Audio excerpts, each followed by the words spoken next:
Good morning. Good morning.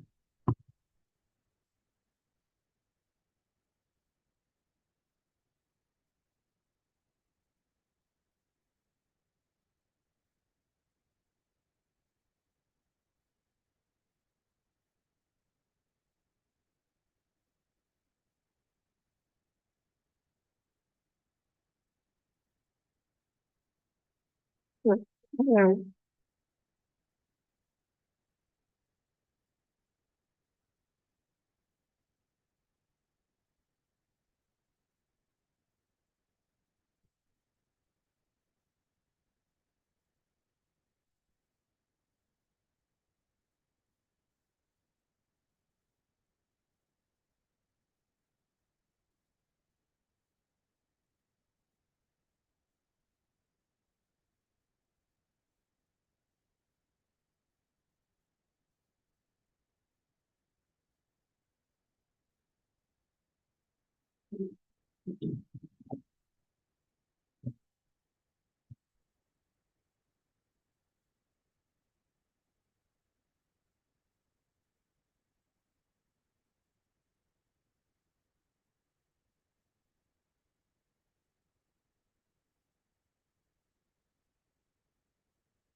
Good morning. Good morning, Rabbi. Good morning, Shmuel. How are things in Israel? It's quiet today from where we are. Baruch That's good. Hashem. Yeah.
Okay, why don't we get started? So, what we were looking at yesterday is the Shaila of the son-in-law who borrowed his father-in-law's car, loses the key. Everything else is fine, but it's the only key. So, this requires the father-in-law to replace the entire lock. And so Rav Sharaga basically points out that in his opinion, this is comparable to a case where a person pulls away a pillow um, from the falling jug. That was the case in the Gemara. I did a causative act, and it's which is called garmi, and at least according to one opinion. Another opinion, it's a grama, not as causative, but more indirectly causative. And therefore, we have a machlokus in the Rishonim as to when I do something that causes uh, uh, damage to something else that I wasn't directly involved with. So then it's a machlokus as to whether I'm liable or not. And in that kind of situation, as we've seen before, even though Rev Sharaga doesn't point it out explicitly, whenever there's a machlokas in the poskim, then the person who is being sued or is being asked to pay can always say, well, I paskin like the opinion that says I'm potter. Okay. Now, Rav Sharaga said the second point was that if instead of losing the key, I broke the key and half of it got stuck in the lock and half of it didn't, so that we're going to have to replace the lock as well, or that the lock is damaged. So then there it's much easier to hear how the son-in-law will be liable to pay for the replacement lock because he's done something to cause damage to the lock itself. Now, we just started this paragraph yesterday because Doug raised the issue. Was it reasonable for the son-in-law to take into consideration that this was the only key to the car? So he says,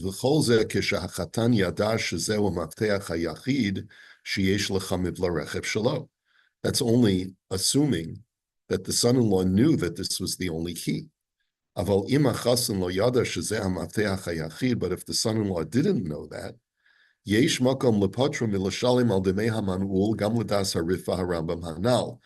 then there's reason to exempt him according to all parties, even according to the Rambam, who would say that you're liable, al pima shekasav marin b'shulchan aruch, based on a psak in the Shulchan Aruch that says, im natan lo lishmor dinar zav, that if Reuven gives Shimon an item for safekeeping, he says, watch over my golden dinar, va'amar lo hizahar bo shel kesefu. But Reuven, when he gives the instructions to Shimon, gives him a golden dinar, but tells him that it's a silver dinar. Now, why would he do that? Maybe he's worried that Shimon otherwise might steal it. Maybe he's worried that people might be listening. It's really not clear why. But Shimon is not fully aware of the value of the object that he's being asked to watch. That's the key. Upasha bo v'neva. If Shimon was negligent and he allowed the item to go lost, eno chayev ela b'shel kesef, then Shimon only has to pay for the value of a silver dinar, not for the value of a gold dinar. Now, why is that? Sheyomer lo kibalti alai el shmirat dinar shel kesef v'chein kol kayotze bazeh. Because Shimon can legitimately argue, I only accepted to watch this item because I didn't think it was that valuable. So if I turn my back, the worst that I'll be out of would be, $20 for a silver gold piece. But if you tell me that it's a gold, if I would have known that it's a gold piece, then I never would have accepted the responsibility to watch it, knowing how easily it would be for it to perhaps get lost or to get stolen. So when a person, the point is that you can infer from that psak, that halacha, that if a person has accepted an item and is not aware of how much that item is worth, then you can't hold them liable if that item gets lost or stolen, even though it was out of their own negligence where they are liable. But how much is their level of liability? Their level of liability is only to the extent of what they thought it was worth when they accepted it. In fact, that's the law of bailment too. What is bailment? Remind us. Bailment is always stolen, right? Where you gratuitous bailee or a bailee for hire or whatever. A common example would be a moving company or a transportation company. Yes. You pay more for the transportation of more valuable goods. You have to declare what the value in the truck is going to be, and based on that, the rates go up. And similar to the law would say that if you knew you're watching a diamond as opposed to a pencil, your liability, your standard of care is actually raised. Right. With the more expensive one. Okay. Very good. Great example with the movers, right? Yeah. Now, the imkain, gam kan yuchal hechatan liton shelo yada shezeh hamavteach hachidi larechev. He says, and therefore, the son-in-law has a right to claim that I didn't know that this was the only key to the car. Ki harigilut ba'olam hi shebederech klal yesh od mafteach. He says it's normal to assume that there's a spare key. ולכן מעולם לא קיבל עליו שמירה שאם המפתח ילך לאיבוד שיהיה אחראי גם להחליף את המנעול ברכב. And therefore, he never accepted upon himself that level of responsibility. That had I known that this was the only key and that if it gets lost, you'd have to replace the whole lock on the car, I never accepted upon myself that level of standard of care. V'yesh ledamot et zeh lema shepasak b'hagot Mordechai bereuven sheshal cherev shel Shimon va'avda. There's a case that's brought by the Hagos Mordechai, who's one of the Rishonim. And he says that, let's say Reuven borrows Shimon's sword, and the sword gets lost. V'Shimon toin shehacherev hayta yikara me'od. And Shimon now says, that was my 15th century samurai sword. Yeah, which, I'm watching these on my social media. There's the pawn shop clips. I love watching these things because they have it shows you you can have old junk in your attic. Antique road Yeah. Yeah, Pawn Stars. Yeah, you can have these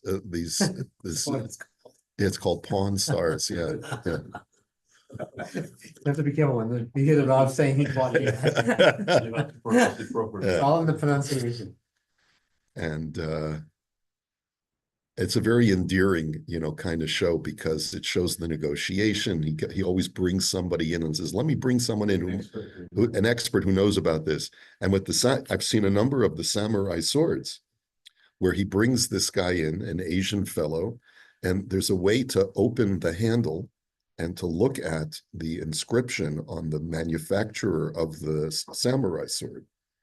And then it tells you, oh, this was Yokimoto, who was the famous 16th century, samurai swordsmith. And his swords, can cut through. Oh, but look, unfortunately, you can see some of the scaling on the metal that shows it was in a fire. So most likely this was a samurai who was killed, and they probably burned down the house that he was in with his sword. And so it's very reduced in value. But all of this kind of stuff. So anyway, so Ume'olam lo kibel atzmo shmir al cherev. So Veruven omer shelo yada she'acherev hayta kol kach yikara. And Reuven says, I had no idea that this was such a valuable sword. I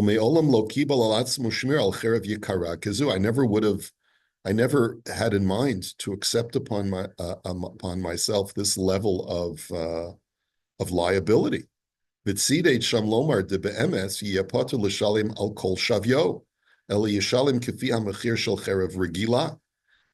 the Maimer Mordechai, or Hagos Mordechai rather, says that it makes sense that he should only have to pay for a standard sword, not a samurai sword from the 15th century. The Chen das hashach, and that's how the shach paskins as well. The hachanami yesh liftor es hachasim milashalim al hachlafas hamanul kevin shal zeme olam lo kibel shmira, and therefore we should also argue that the son-in-law should not have to pay for the replacement lock according to all opinions when he had no idea that this was the only key to the car. And he never would have perhaps accepted upon himself to borrow the car if he would have known. Because he says, I'm prone to, to losing things. And maybe I never would have taken it if I would have known it was the only key, or maybe I would have made a copy of the key before I went ahead and borrowed the car. So in any event, omnam, however, he says, Hayam shel Shlomo cholak al devarav. The Yam shel Shlomo, which is the Maharshal from the 16th century or 17th century, he disagrees with the Mordechai.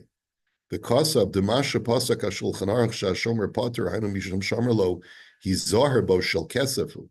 He says that in the case of the Gemara, where Reuven gives Shimon a gold dinar and tells him that it's silver, there the owner explicitly misled the Bailey, the Shomer.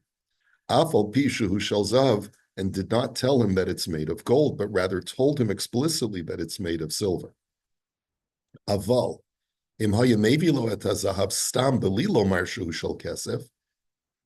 But if he says, do me a favor, watch this coin for me, and it's not detectable, at least to the Bailey, whether the coin is silver or gold, Hashomer yiyachayv shel zahav keven shayitzarach lahalot al daito sheulai hu shel zahav. He had the burden of responsibility to determine, is this gold or is this silver?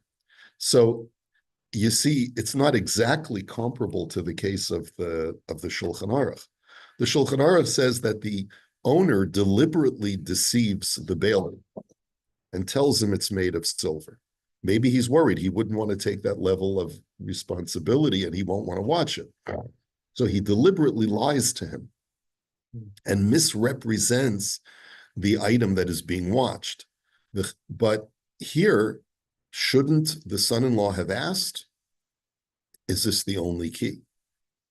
And so maybe that's different because the father-in-law gave him the car and says, be careful around that corner and be careful, it scratches easily, or the parking space is very narrow, so you got to be very careful when you park, when you parallel park or whatever. He didn't say a word about the key. So maybe you could argue, like the Yam Shel Shlomo does, that, why should you have assumed that I have a spare? V'chein hiskim imo haktzos hachoshen lefi divreim nira shegam benidon didan hayala chatan lahalot b'daitu sheitochen shezemateach yichidi.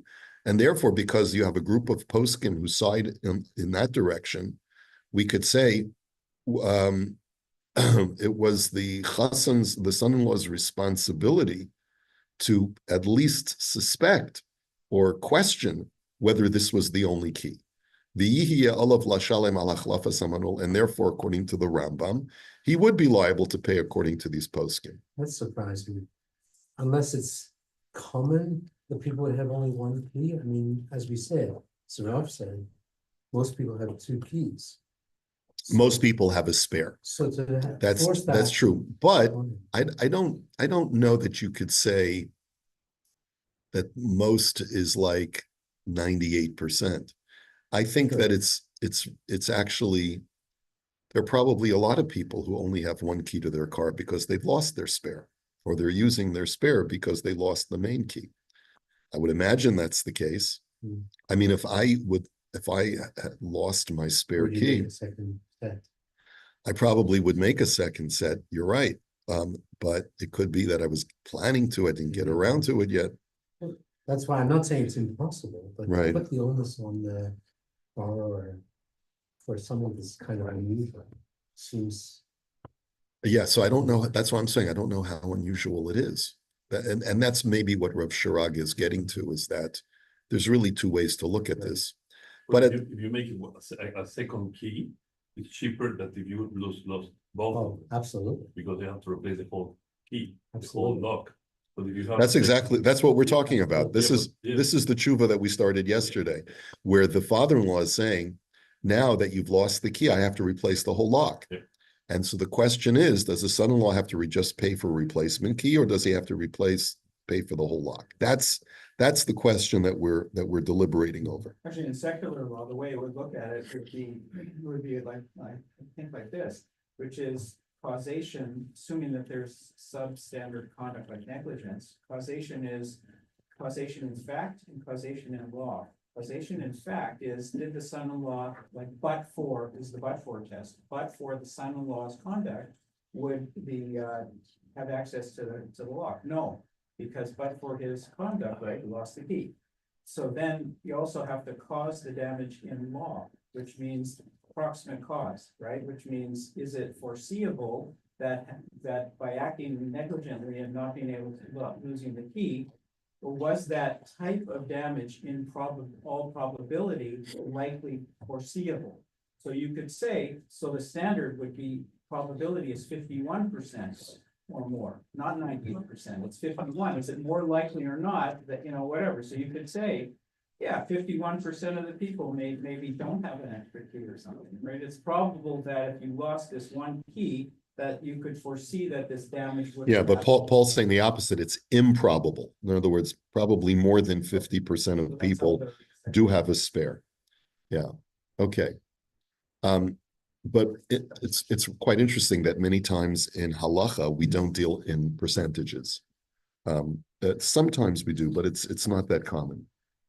Bottom line is, and this is how we're going to finish the tshuva. At the end of the day, there's a big machlokas in the poskim, as far as whether or not a person who causes indirectly causes damage to an object without tampering with the object itself. So, like the guy who pulls the cushion away from the falling item, right? Whether or not he's going to be liable. He says,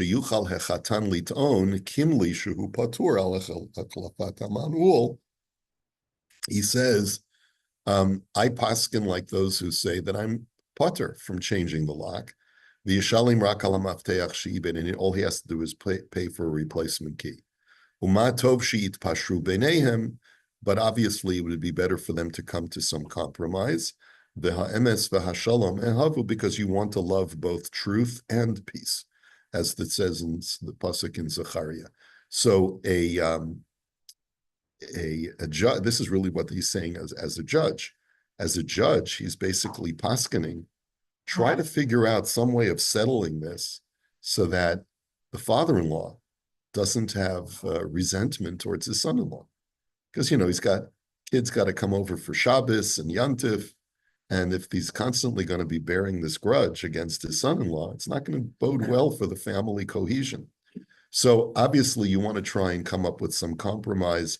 Maybe they can split the cost of the lock and so forth.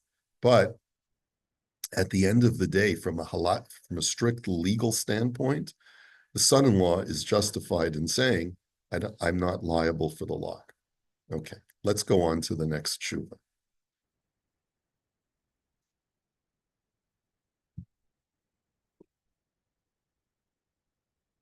Paga berechev. Okay, my car was in a car accident. I got hit by a car. My car got damaged by another car. And the damagee had to rent a car in the interim while his car is being fixed. Who has to pay for the auto rental? Okay, so toch kedei nesia, pagati berechev acher v'garamti lo nezek. I was in a car accident and I hit another car. V'harechev hushpat lishlosha yamin. So the damagee had to bring his car into the shop where it was laid up for 3 days. Ume'achar va'ani mevutach habituach shilemet hanezek. And I'm insured, so my auto insurance paid for the damage. Hashe'elahi ha'imani chayav lefatzot oto ala shlosha yamim shehushpat harechev v'hanizak ne'elatz lischor rechev chilufi. Am I also liable to pay for an auto rental that the damagee has to now rent a car for those 3 days that he doesn't have a car, that his car is in the garage? Now, in most auto insurance policies, that is covered. That's automatically covered. This just happened to me a few weeks ago. Really? I had my car parked at the came back, I found a note in the car. I said, I hit your car while backing in, you have my number, call me. And called you, and we had the car repaired and paid for it. That's pretty standard. That's pretty standard care. And that guy was a mensch, obviously. Now, the truth is that in today's world, there are probably cameras throughout the parking lot at Pearson. So if he would have done a hit and run, that's a criminal offense, is it not? Yeah, so he could have been criminally liable. So that's a good reason to leave a note. But let's assume that he just did it out of menschlichkeit, right? So anyway,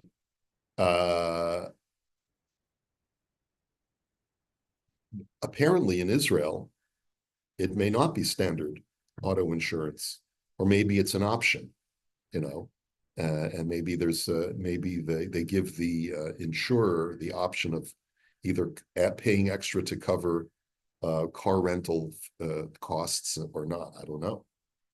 Anyway, Yadua bichlali hahalacha, grama b'nezikin potter, midine adam v'chayiv b'dine shamayim.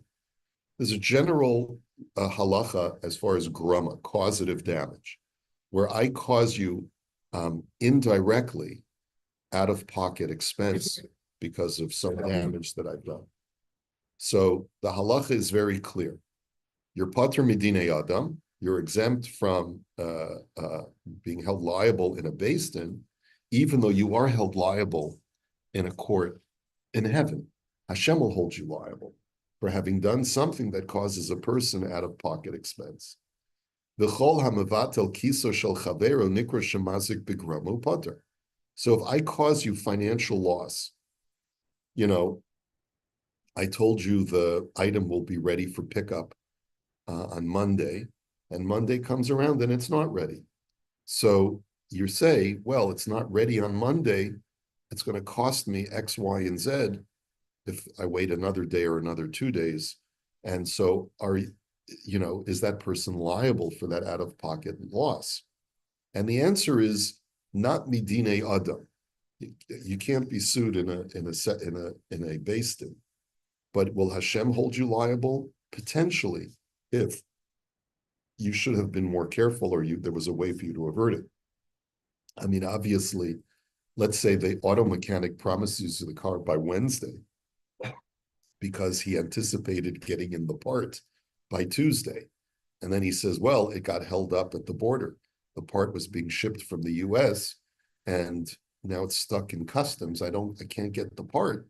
You're gonna have to wait another 3 days before I can fix the car.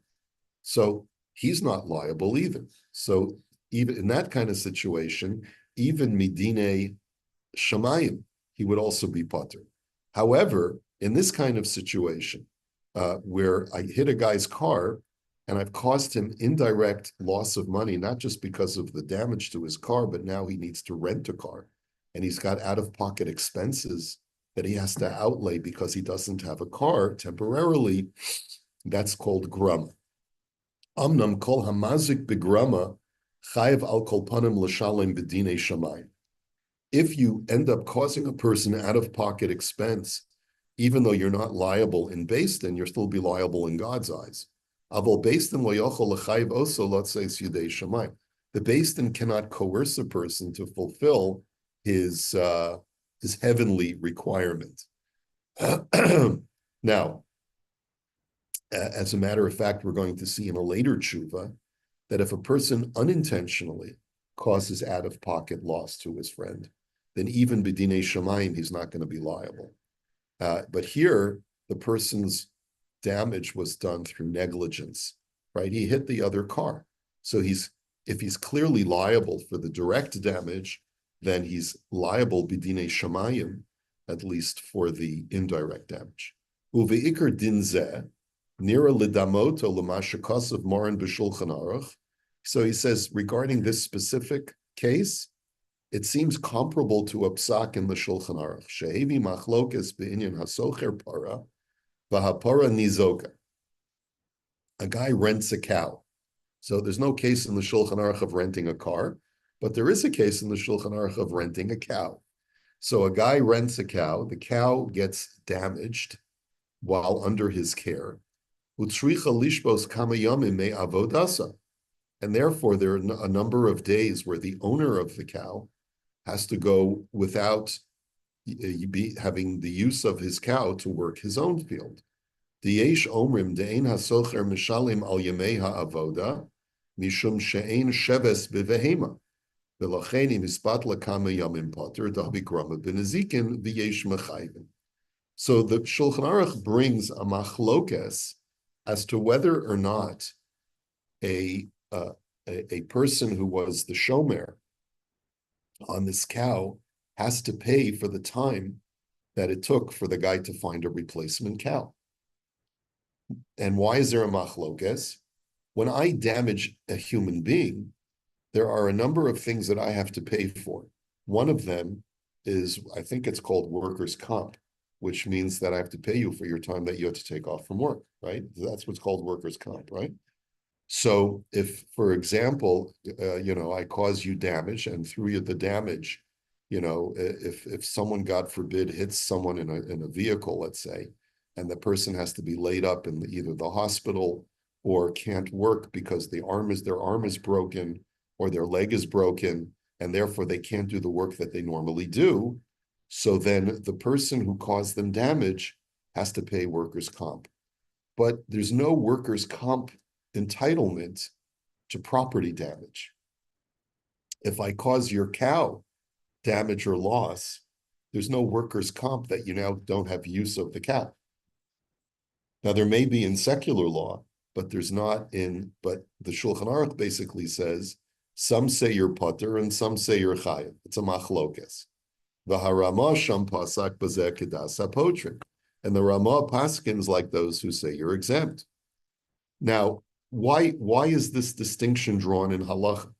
So if you look at the Makor Baruch, he brings in the footnote, he says, Ubir hasma didavka ba'adam lo mechashvinan maka shesofa lihitrapot ela sheves. He says, only with a human being do we say that an injury that will eventually heal, the damagee is entitled to workers' comp. Lefi she'eno omed limkor, hilkach lo ivchas le mikaspe.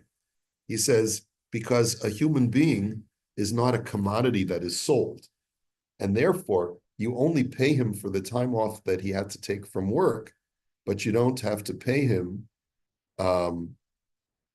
let's say, for the damage itself. In halacha, you don't have to pay him, I guess, aval behema shekol sho medes limkor v'imbala mochra vaday tishva pachos machmas makazu chashuv nezek v'chayiv adkan devara. He says this is the argument for those who say that you're liable. He says the liability for an animal or a commodity would be even greater because you've reduced its value for sale during that period when the animal is recovering. Okay. Now, the other thing that the Makor Baruch says is that, maybe we'll have to do this footnote tomorrow, he says, Vilachein, and therefore, says Rav Shiraga, Kaven Shemar and Hevi Bazem Achlokas im Chayev Olo, V'harama Pasa Kedas HaPotrim. The Machaber says that there's a machlokas, whether you're liable for paying for a cow's temporary disability. And the Ramah paskins that you're completely putter, me'ikar hadin hu putter the yachol liton kimli kahapotrin. A person can say, I don't have to pay for the car rental, because I paskin like those who say that when I damage a commodity of yours, and that causes you out-of-pocket expense to replace the commodity, I don't have to pay for that.